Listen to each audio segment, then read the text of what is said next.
Doctora Fernanda Madrid Hayashi, ¿cómo está? Buenos días.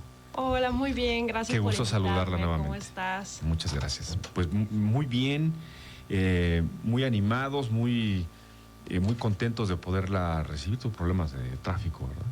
Sí. Para venir aquí al norte de la ciudad, ese Paso Express, ¿cómo Ese Paso Express nos hace tan sufrir, sonado ¿eh? por sus accidentes todos los días. Bueno, qué terrible. los embutidos, ¿sí o no los embutidos? Es que las guías alimentarias, realmente por los nitratos, realmente por el sodio, por muchas cosas que ya sabemos, recomiendan que no los utilicemos en la vida diaria. Lo cual es irónico porque es como lo más rápido, lo más accesible, lo que más usamos en sándwiches, en quesadillas, en hot dogs y todo. Y es lo que hablábamos de la americanización. No es tan propio de la comida mexicana, claro. Esto es importado de la comida americana, ¿no? Entonces, realmente la recomendación es 2 días a la semana solamente. Como máximo. Como máximo. O sea, un sándwich de jamón, un huevito con salchicha, 2 veces a la semana. Y la porción, los tamaños de porción que nosotros tenemos es 2 rebanadas. Ah. 2 rebanadas solamente. Ok.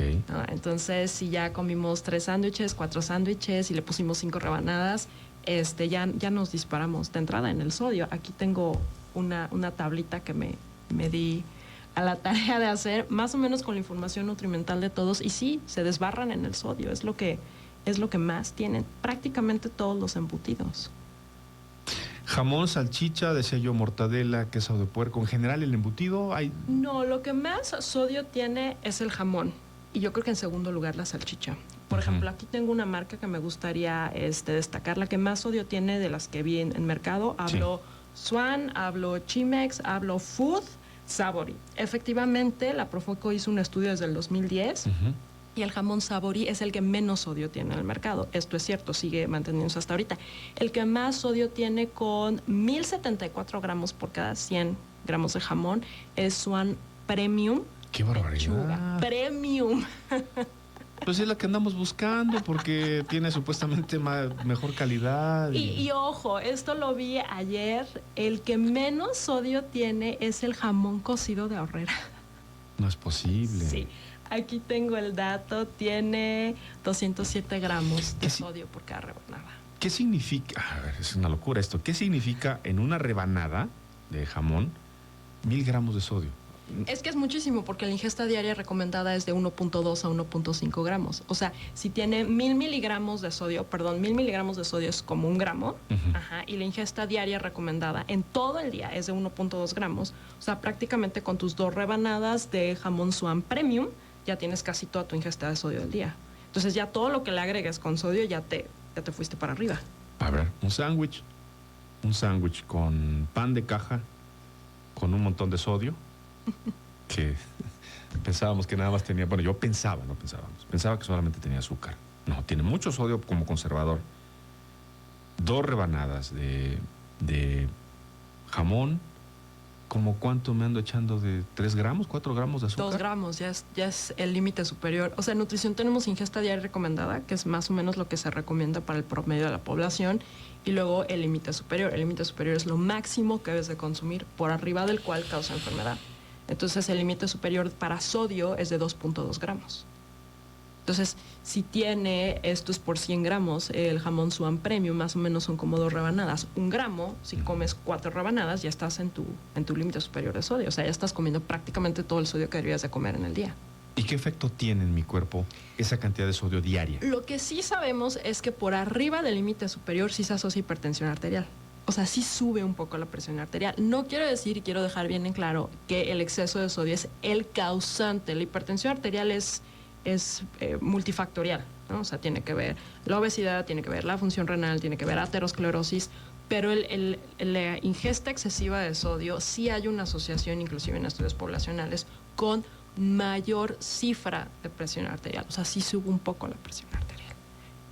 Entonces, si eres hipertenso, la recomendación es que sí restringas tu sodio o evites la ingesta excesiva de sodio o ciertos alimentos que tienen demasiado sodio. Ahora, puede parecer obvia mi pregunta, pero prefiero que parezca obvia igual que la respuesta, pero repetirla.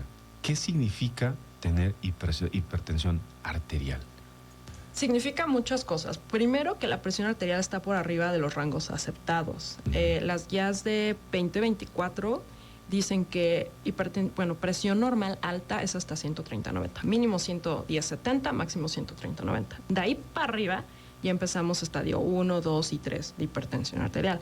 Entonces, el problema, justo como siempre les explico a los pacientes, no es tanto tus cifras de presión arterial, sino lo que pasa en el cuerpo cuando tienes cifras demasiado altas. Lo que pasa en el cuerpo es que no llega oxígeno a ciertos órganos.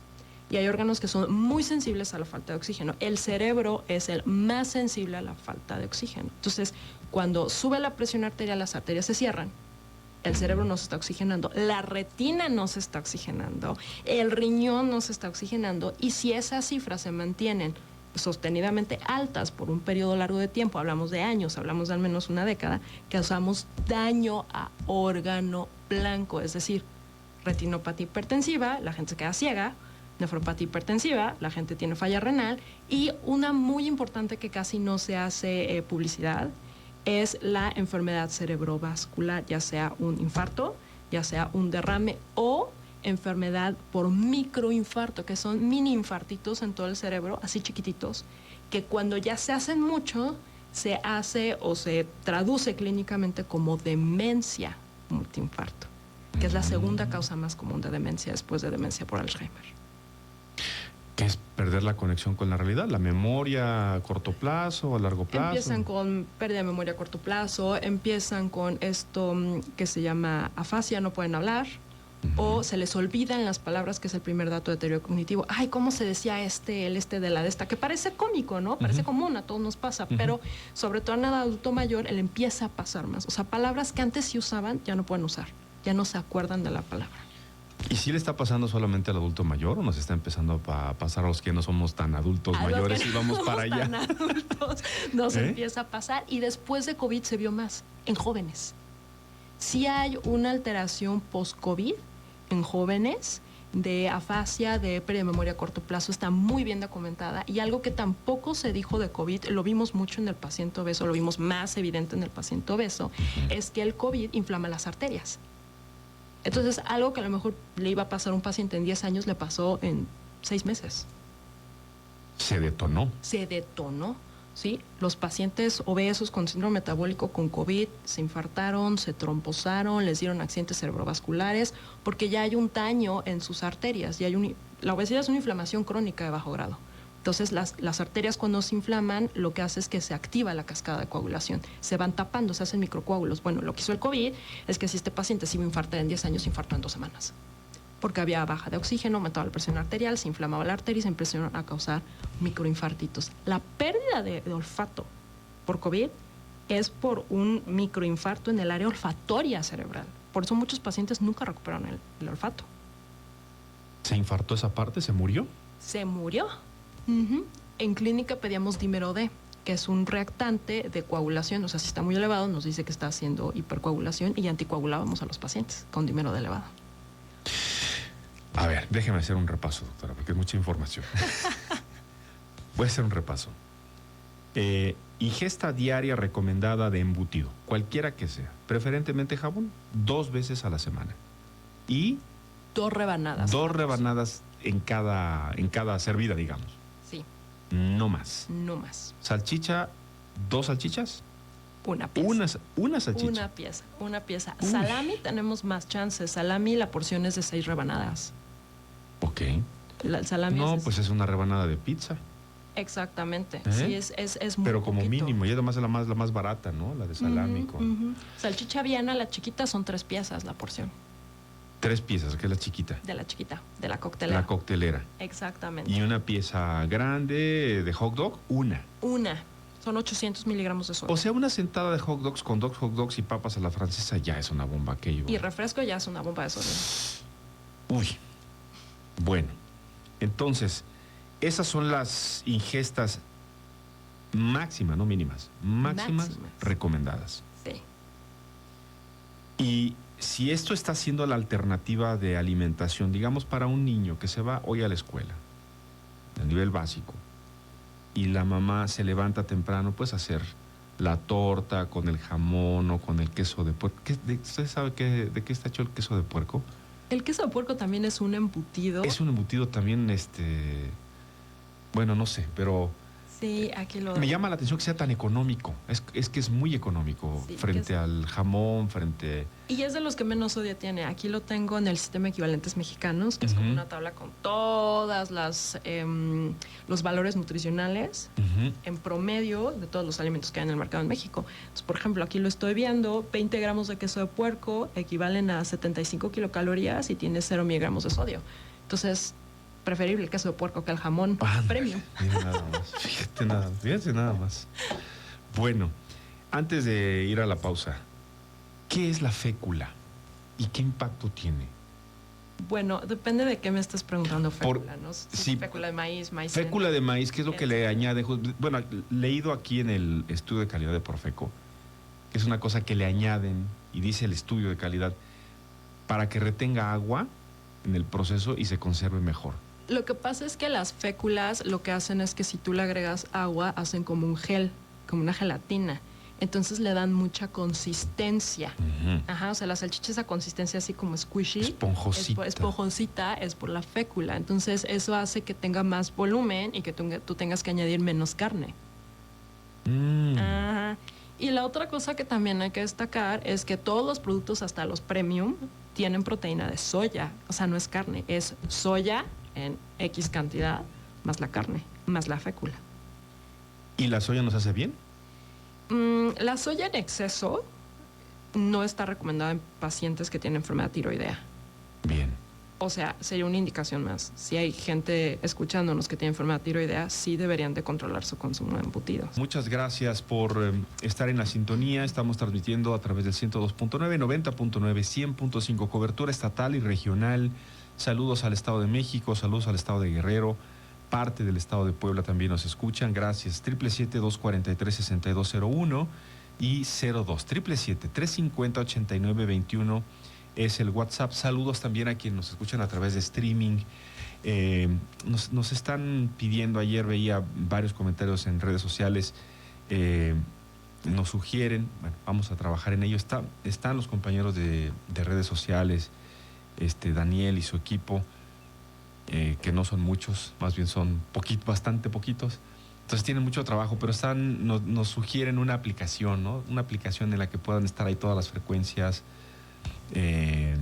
Suena fácil hoy desarrollar una aplicación, pero no lo es tanto. Pero ya está muy avanzado el proyecto, es lo que sí está muy avanzado, y espero pronto poder anunciarles a ustedes, bajen esta aplicación y ahí van a estar todas las estaciones, las redes sociales, todo, ¿no? En un solo lugar, que es lo que nos facilita. Porque pues en esta vida lo queremos todo en un solo lugar, todo rápido, todo al momento, hasta la comida, ¿no? Exactamente. O comenzando por ahí, doctora, hasta la comida. Así es, así es. Lo más fácil de encontrar y lo más rápido de comer. También esa es la otra. No hay tiempos. Yo a la mayoría de los pacientes les digo, ¿tienes tiempo de comer? No, yo salgo rápido de mi casa, me como cualquier cosa, no paro, no tengo inter y regreso y como ceno, ¿no? Entonces, además de comida rápida, hay unos prolongados que creo que es la mezcla perfecta para que todos seamos diabéticos algún día. Ayunos prolongados. Sí. Y hay tantas ofertas hoy de los ayunos, y que si el ayuno de la luna y el ayuno de no sé qué cosa y el ayuno... pero hay que tener, entiendo, como todo, disciplina y una técnica para hacer estos ayunos, o no, o es antinatural el ayuno. Miren, el cuerpo está programado para sobrevivir, ¿no? Entonces tenemos, una cosa es vivir y otra cosa es sobrevivir. La programación es el famoso ayuno, la cetosis. El cuerpo, las células se alimentan de glucosa, ¿no? Ya sea que la comas o que la produzca el cuerpo. Y el cuerpo puede producir glucosa a partir de las grasas y de la proteína. Grasa entendamos nuestra lonjita, proteína entendamos nuestro músculo. Entonces, cuando nosotros hacemos ayuno por más de 4 horas, empieza el proceso de fabricar glucosa a partir primero de la grasa y luego del músculo. Entonces, estas técnicas para bajar de peso, que están súper sonadas en las redes sociales, que es el ayuno intermitente, por ejemplo. Es famoso, sí. Se basa en esta base bioquímica de que pues vas a consumir tus reservas porque no comes, pero entendamos que no es algo fisiológico, no es algo sano. El cuerpo está programado para sobrevivir en caso de falta de alimento, de no morirnos y poder aguantar cierto tiempo. Pero al estar quemando tu grasa, se llama cetogénesis, y los cuerpos cetónicos que se derivan de ese proceso los depura el riñón. Entonces estás sobrecargando el riñón de sustancias que tiene que depurar. A mediano plazo vas a desarrollar una enfermedad renal. Ok. Por eso no se recomienda. Y por otro lado, después de que te acabas la grasita, empiezas a producir a partir de la gluconeogénesis, a partir del músculo, de la proteína, glucosa. Entonces te quemas el músculo. Llegan pacientes, es que yo hice dieta cetogénica, y sí están muy, muy delgaditos, piel sobre hueso, no tienen ya ni músculo. Eso desde luego que no es saludable, y uno como personal de salud no puedes recomendar que hagan ese tipo de estrategias para perder peso. Porque además de quemar el músculo, el exceso de aminoácidos que se liberan también sobrecargan el riñón. Entonces, en resumen, están dañando el riñón, están perdiendo el músculo. Si me quedo sin músculo, me quedo sin fuerza, y además el tener pobre masa muscular evita que mi metabolismo basal, que es cuántas calorías quemo yo en reposo, sea muy lento. El músculo quema muchas calorías aún estando en reposo. Mientras más masa muscular tengas, mayor metabolismo basal tienes. O sea, más calorías vas a quemar sin moverte. Entonces, no está recomendado a ningún paciente que use estrategias que le conlleven a perder músculo. Menos en el adulto mayor, eso es todavía más peligroso. Bueno, ni siquiera adulto mayor, menos después de los 40 años, que no somos tan mayores. Gracias. No somos tan mayores, menos después de los 40 Muchas gracias años. por ello. Bueno, que es además paradójicamente el tiempo de vida, la edad en la que más sedentarios nos volvemos. Sí. Dejamos de hacer ejercicio, ¿no? Ya levantar un poco de peso para estar fuerte como que comienza a pasar de largo, ya no es tan importante. Y es cuando más importante es, ¿estoy bien? Es correcto, porque digamos que el proceso de envejecimiento, para decirlo suavecito, es que a partir de los 40 vamos perdiendo músculo. O sea, es lo que nos va a pasar a todos. A todos. A todos. Entonces, la única manera de evitar o hacer que sea mucho más lenta esta pérdida de músculo es hacer ejercicio. Sí, levantar un poco de peso. Digo, no quiero dar como recomendaciones específicas, porque habrá quien tenga una lesión en cadera, una lesión en columna que no puedo hacer, pero sí se tiene que buscar ser activo físicamente. Cuando hay lesión, lo que les decimos al paciente, bueno, usted necesita un rehabilitador físico, porque ya son ejercicios muy específicos para no empeorar la lesión. Todos aquellos que no tengamos lesiones, pues aunque sea caminar, aunque sea subir y bajar escaleras. Con nuestro propio peso. Con nuestro propio peso, pero sí hacer algo para evitar la pérdida de tono muscular. Porque vemos adultos, y esto también se ve en la clínica de nutrición, adultos de 60 años, que no son tan mayores, que ya llegan con bastón al consultorio o con andadera, porque no tienen fuerza. Qué dramático. Que requieren asistencia para levantarse del inodoro. Es terrible, y es por pérdida de fuerza, es por algo que se llama sarcopenia, que es pérdida patológica de masa muscular. Si a esto le sumamos que lo que estamos comiendo hoy nos va a acercar muy probablemente pues, a todo tipo de padecimientos, a la diabetes, a la obesidad, a la hipertensión, con todas esas afectaciones, y además esta pérdida de fuerza por falta de uso esencialmente del músculo, ¿no? Y de ingesta de proteína en la dieta. O sea, vamos a aterrizar los embutidos. Los embutidos tienen poca proteína, realmente no es mucho. El que más tiene es el jamón premium. Ahora le vamos a dar un plus al jamón premium. Tiene 16 gramos de proteína, es el que más tiene. De ahí para abajo, ¿no? Entonces realmente no me están aportando tanta proteína, me están aportando mucho sodio, y para muchas personas es la única fuente de proteína. O sea, es lo que más ingieren como proteína. Cuando les iría mucho mejor con frijoles, con quesito, con pollo, que no es como tan caro como la carne roja, ¿no? Entonces, sumémoslo, ¿no? O sea, mucho sodio, poca proteína, poca actividad física, muchos azúcares. Entonces entendemos por qué somos obesos con sarcopenia. Uf, qué La mayoría de los obesos tienen mucha grasa y tienen poco O músculo. sea, son esos cuerpos enormes, pues, que tienen dificultades para caminar, para Exacto. lo básico, ¿no? Exacto, y que se lesionan. O sea, en cuando se intentan activar físicamente se lesionan porque no tienen suficiente masa muscular y por supuesto no tienen tono muscular. Bueno, a ver, vamos a regresar. Comentaba, doctora, al inicio del programa y reflexionando por qué estamos abordando estos temas en la radio ciudadana, más allá de pues, la revisión de las marcas, lo que revisa Profeco, los contenidos de los productos, es dejar un mensaje hoy para que alguien pueda modificar algo, si lo quiere hacer, claro, porque es un acto de voluntad, ¿no?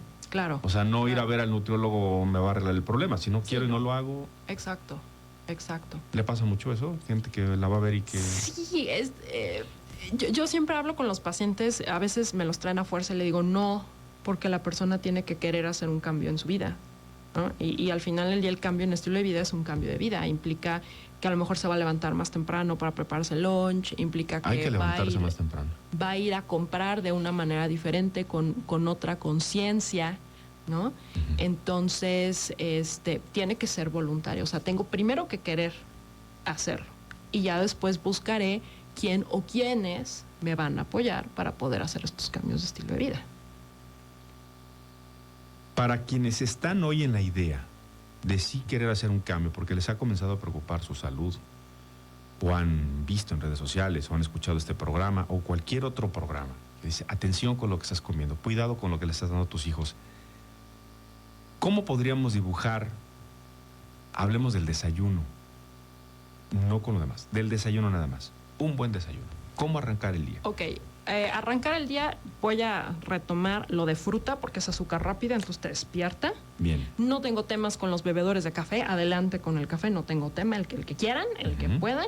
Si le pueden poner un poquito de leche mejor porque es calcio, ¿no? Si son intolerantes, pues la que puedan tomar. Y de proteína yo sigo insistiendo con los frijoles, de hecho retomo un estudio de la Profeco donde tienen mucho menos sodio frijoles, hasta atún, sardina, que son enlatados, versus embutidos. Entonces ya les di un tip, prefiero que pongan su huevito con queso, su huevito con salsa, huevito con, no sé, espinaca, alguna verdura, huevito a la mexicana. Pensemos en 1 o 2 tortillas, frijoles refritos y un trozo de queso panela. O si no les gusta el huevo a la mexicana, pues el huevo como quieran, como ustedes La lo presentación preparen. que quieran. Preferiblemente sin embutido. Y si le van a poner embutido, recuerden solo 2 días a la semana. Ajá, no diario. Pónganle otra cosa el resto de la semana. Los frijolitos, tenemos fibra y tenemos proteína vegetal. El queso panela es el que menos grasa y el que menos sodio tiene. Pero, por ejemplo, en zonas más rurales, donde el queso es más... no es industrializado, realmente se hace como en las granjitas. El queso de rancho, el queso fresco, el queso cincho ya tiene un poquito más de sodio, pero lo prefiero 1000 veces al embutido. Que una rebanada de jamón o una salchicha. 1000 Exacto, veces. que son como 200 gramos de queso, por ahí la recomendación diaria. Más la leche o el yogur, si es que eso. Ese es un desayuno para arrancar el día con la suficiencia de proteína, con la ingesta correcta de sodio, con Exacto. los carbohidratos que se necesitan para Y arrancar. accesible y cultura mexicana, porque la mayoría estamos acostumbrados a tener un huevito de desayuno, 1 o 2 tortillitas, los frijoles y el queso. El queso se ha omitido mucho de la alimentación y yo sí creo que debemos de retomarlo. Es que hay hasta imitación de queso, doctora. Sí, La próxima semana lo vamos a analizar. sí, Hay hasta imitación de queso, sí, tienen todo menos, ¿verdad? menos leche. O sea, ¿qué son estos quesos industrializados? A lo mejor lo que tenemos que volver es a la cremería tradicional, a la de la esquina, que llega uno y le dicen, ya no hay porque ya se acabó, es que es el del día. El queso de rancho, el que sí tiene leche de vaca, Ese es el bueno. ese es el bueno. Bueno, ¿me acompaña a una nueva pausa? ¿Tiene tiempo? Claro que sí. Entramos a la recta final de esta interesante, siempre interesante conversación con la doctora Fernanda Madrid Hayashi. Ella es nutróloga. Bueno, ¿eres médico, Soy médico cirujano. cirujano, con especialidad en Tengo maestría en ciencia en nutrición nutrición y solo veo obesidad y síndrome metabólico, es lo que más veo. Síndrome metabólico, repito, es obesidad, Ujú. diabetes, hipertensión, colesterol, triglicéridos altos y ya le agregamos ácido úrico alto. síndrome. Se llama, inicialmente fue síndrome metabólico porque una serie de alteraciones del metabolismo que venían de la mano con la obesidad. Ahora ya le pusieron síndrome cardiorrenal metabólico, porque ya se aceptó en un consenso internacional que la obesidad se acompaña no solo a alteraciones metabólicas, sino cardíacas, cardiovasculares y renales. Y voy a un tema antes de entrar al asunto hormonal, pero ya comenzamos a andar el camino. Que la medicina, como casi todo en la vida, no es estática. No, Y el conocimiento. Es decir, menos. ¿ha pasado que en los últimos 15 años lo que se creía era ya no es? Claro. ¿O se modificó? Sí, yo cuando me egresé, bueno, ya voy a decir el año, ya me da igual. Me egresé en el 2012, de la maestría en el 2015. Las guías de manejo de diabetes, por ejemplo, eran completamente distintas, ¿no? Ahora los medicamentos nuevos que hay para manejar la diabetes son una maravilla. Es una sola dosis, dura 24 horas, el paciente le ayuda a controlar el peso, le baja la presión, le baja el ácido úrico, le mejora la frecuencia, la función cardíaca, perdón. Esas cosas no las teníamos en el 2012. No, pues, incluso había un medicamento, no recuerdo el nombre, no soy especialista, de un medicamento que se le daba a las personas con diabetes que ahora ya no lo tomes. La glibenclamida, por ejemplo. ¿No? Por La ejemplo, glibenclamida, algunos colegas todavía la dan. ¿Metformina? ¿Es metformina? Metformina todavía se usa, pero Todavía. ya la de liberación prolongada, ¿no? Ya no esta baratita de metformina normal. Ujú. La glibenclamida, por ejemplo, les causa mucha hipoglicemia y los hace aumentar de peso, hasta 12 kilos de peso. Que llegan la a medicina para curar algo. La medicina para curar la diabetes los hacía ganar peso. Bueno, fíjense nada más, qué importante. Es que la pregunta, doctora Fernanda Madrid, es porque recibimos afortunadamente, y de eso se trata, y se los agradecemos, que se tomen un tiempo después de que ven el programa en YouTube o en Facebook, ven la entrevista, no la pudieron escuchar en vivo, y entonces dicen, es que mi doctor a mí me dijo una cosa, es que mi doctor me dice, es que yo estoy siguiendo tal procedimiento y es completamente distinto a lo que ustedes están diciendo en esta entrevista. Ya lo hemos platicado, pero me gusta insistir en ello y decir, y es que va cambiando, ¿no? Claro, hay que actualizarse año con año. Las guías de diabetes, las guías del corazón, las guías de endocrinología, las guías del riñón se actualizan cada año. Y sí cambia. A veces son cambios muy sutiles, pero son cambios al fin. Entonces hay que estarlas leyendo año con año, hay que leer toda la guía aunque parezca reiterativa y hay que fijarse en los detallitos que van cambiando, porque si uno no se actualiza, pues de repente haces cosas que no es que estén mal, pero ya no es como la mejor atención que le puedes dar al paciente. O sea, le estás quitando al paciente de innovaciones que bien podrían ayudarle justo para lo que tiene. Y que además, lo pregunto, igual que cambian los medicamentos y los tratamientos, los alimentos también, lo que vamos consumiendo va cambiando. Los mitos de los alimentos. A mí me tocó cuando el aguacate era terrible, quitaron el aguacate, luego el huevo era malo, ya no coman huevo, ahora sí coman huevo, luego la leche no, ahora la leche sí.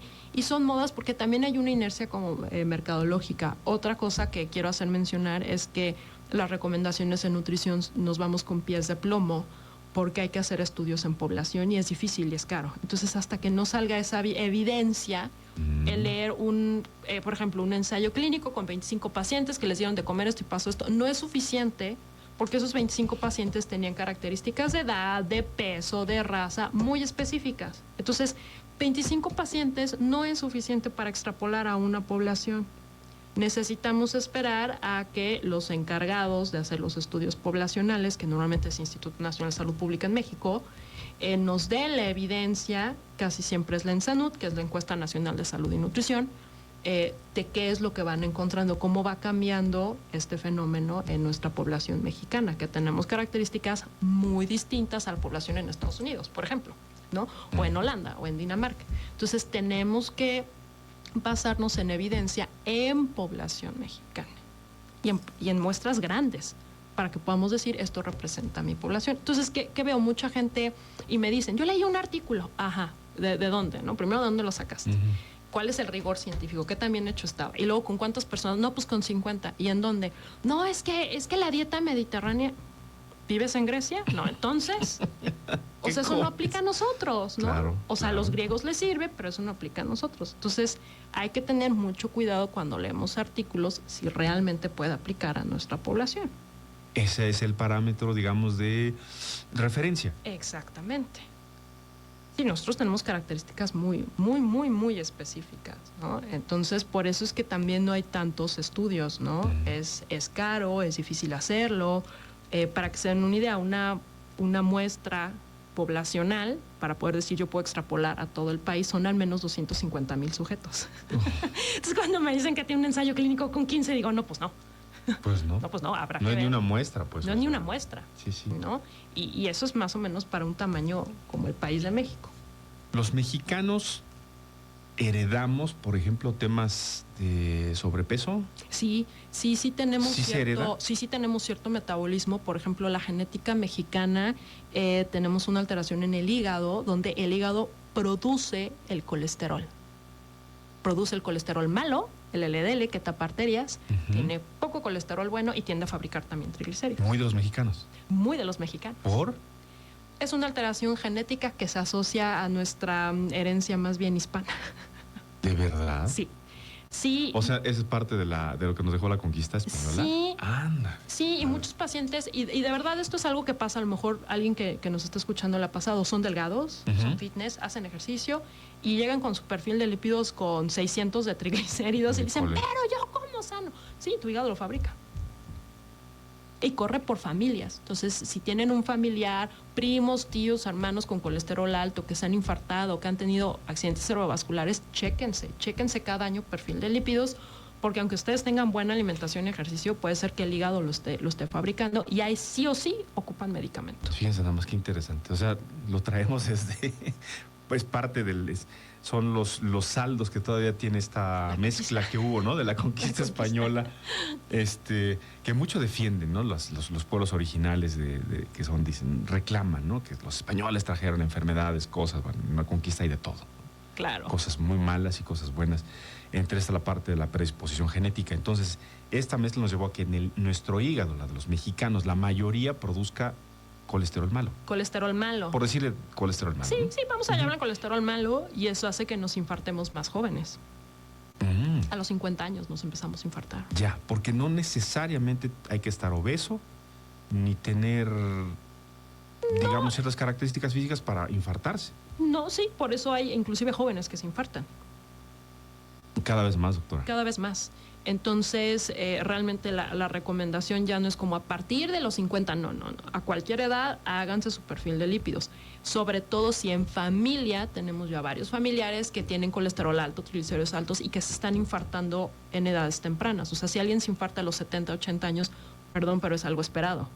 Pero si tenemos un tío que se infartó a los 40, no es esperado. Entonces, algo está pasando en la familia, en mi familia, que pudiera yo haber heredado. Y normalmente se llama dislipidemia familiar, es el término médico. Son hígados que fabrican colesterol malo y que van tapando las arterias. Y hay que irse a checar. Hay que irse a checar porque claro que vamos a indicar dieta y actividad física, claro, ¿no? O sea, yo les digo, a ver. O sea, toma el medicamento, pero pues no abuses. O sea, si además tu hígado lo fabrica y tú le pones con la alimentación, pues no vas a tener triglicéridos en 500, vas a llegar con 1000. Y si entran caminando al consultorio con 1000 de triglicéridos. Peligroso, ¿no? Peligrosísimo. Peligrosísimo. O sea, estás a un nada de... de una pancreatitis o de algo muy grave, ¿no? Entonces, sí es importante checarnos. Y esto es... o está ligado con el tema hormonal. Lo hormonal también se hereda, lo desarrollamos, los padecimientos que... Sí hay una tendencia en el obeso a que las hormonas y los ejes le trabajen diferente. Por ejemplo, lo más común que vemos es resistencia a insulina. Es muy fácil saber si tengo resistencia a insulina. Vemos un cuello oscuro, como una mancha muy oscura, café oscuro casi negro en el cuello, en axilas, a veces en los nudillos de las manos, en los codos. Y es gente gordita, inclusive tengo pacientes que ya fueron con dermatólogos, que usaron quién sabe cuántos tratamientos de blanqueamiento y es resistencia a insulina. Vemos niños con resistencia a insulina. O sea, este ennegrecimiento de las zonas de la piel, el cuello. Se llama acantosis nigricans y es un dato de resistencia a insulina. Entonces, es súper importante porque se ve todos los días en la calle. Si ustedes van viendo cuellos, van a ver un montón de cuellos oscuros y ya es gente llenita. O sea, yo soy de piel oscura, soy moreno. Es mucho más oscuro. Pero sobre esa piel morena se vería casi negro. Es una mancha, negras, como si fuera un lunar así extendido. No tan oscuro como un lunar, pero inclusive en tez morena se ven zonas mucho más oscuras que el tono basal. Es muy evidente. Inclusive las mamás, tállate porque es mugre. No, señora, ya no le talle. Es por exceso de peso y tiene resistencia a insulina. Entonces lo que hay que hacer es un programa de dieta ejercicio, se mide la insulina en sangre y empezamos a dar tratamiento para bajar ese ¿Un niño puede tener resistencia a insulina ahora? Por supuesto. Y lo vemos en clínica todos los días. Uy. Sí, y hay que dar medicamento porque ya dieta y ejercicio no va a ser suficiente y hay que medicarlo ya, porque la resistencia a insulina es foco rojo para que te hagan diabetes en 1 o 2 años. Todavía no es diabético. Todavía no, pero va para allá. Y de no generar ningún cambio en alimentación, de no dar ningún medicamento, sí o sí va a desarrollar diabetes. Fíjense nada más, ¿cuántos casos habrá llegado a su consultorio de que los vio? Resistencia a insulina, sí. Sí. Y trae ahí su pomada para blanquearse. Muchos hasta te dan las recetas del dermatólogo. Dicen, no me sirve, ¿no? Pues no, porque tu problema es metabólico. Cuántas cosas, de verdad. Yo espero que hoy, si usted nos está escuchando y lo pudo escuchar y tenía la duda de por qué esa mancha en el hijo o en uno mismo, váyase inmediatamente a revisar. Exactamente. ¿No? Sí o sí. Hablando de ir a revisar, ¿a dónde pueden consultar a la doctora Fernanda Madrid Hayashi? Estoy a 20 metros del Hospital del Niño Morelense en Emiliano Zapata y mi número de contacto para hacer citas es 777-349-3525. ¿Y en redes sociales la encontramos? En redes sociales me encuentran como doctora Fernanda Hayashi. Perfecto. Fernanda.hayashi. Fernanda.hayashi. ¿Está en todas las plataformas? Estoy en TikTok, estoy en Instagram, estoy en Facebook y el que más veo es TikTok. Y publica también, sí. Sí, publico casi todos. Publica todos los días. Bueno, pues ahí está, no hay pretexto para localizar a la doctora. Y siempre la recomendación, sí, el Internet pues nos ofrece hoy mucha información, las redes sociales mismas nos ofrecen mucha información, pero hay que seleccionar muy bien lo que vemos, revisar muy bien lo que estamos consultando y no porque lo estamos consultando en internet o en alguna página que estemos siguiendo lo demos todo por bueno. Es más, yo siempre lo he dicho y lo voy a volver a sugerir, si lo escucharon en la radio o en la televisión, pónganlo en duda, consulten, vuélvanse a informar, busquen otras fuentes de información y no puedo decir que relativamente sencillo, pero sí cuando coincide, ¿no? 1, 2, 3, encontré 4 coincidencias con una versión, entonces esa versión tiene mucha más posibilidad de que tenga credibilidad. Y lo más importante, que la fuente de información, quienes están dando la información, pues sus credenciales sean de alguien que se ha preparado, como se ha preparado la doctora Fernanda Madrid Hayashi, que se pasó estudiando ¿cuántos años? 9 años. Y sigo estudiando. Y sigo estudiando. Eso sí, no acaba. Porque van a cursos y a ¿cómo les llaman? Asamblea, no son congresos, cursos, diplomados, pláticas, te descargas las guías y ahí estás en la noche leyendo, ¿no? No paran de estudiar, ¿verdad? No jamás. No hay forma. No hay manera. Bueno, doctora, muchas gracias. Gracias por invitarme. Muchas gracias por esta siempre interesante y yo digo casi fugaz conversación. Así se siente el tiempo, pero se nos ha terminado el tiempo. Tenemos que ir a una nueva pausa y agradecerle mucho su presencia esta mañana. Muchas gracias. Gracias a todos por escucharnos en casa. Gracias, doctora.